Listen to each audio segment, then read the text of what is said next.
sound.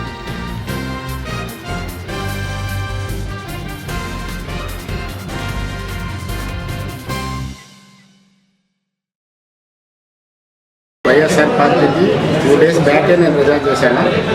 మరి మీ అందరికీ కూడా ఈరోజు తెలియపరచడం జరిగింది. వైఎస్ఆర్ పార్టీ మనుషుల్ని గుర్తించడం లేదు, వాళ్ళ వెనకనున్న ఆస్తులు గుర్తిస్తున్నారు, డబ్బులు గుర్తిస్తున్నారు. ఇప్పటి నుంచే 50 కోట్లు ఉన్నాయా 60 కోట్లు ఉన్నాయా అని చెప్పి ఈ మన్నార్ మాఫియాలుగా కూడా అడుగుతాం. జగన్ గారికి నూరిపోయడం, అధ్యక్షుల వారు కూడా డబ్బున్న వారికి తిట్టడం చెప్పడం నాకు బాధ కలిగించింది. ఆ బాధ కొలది నేను పార్టీకి రిజైన్ చేశాను.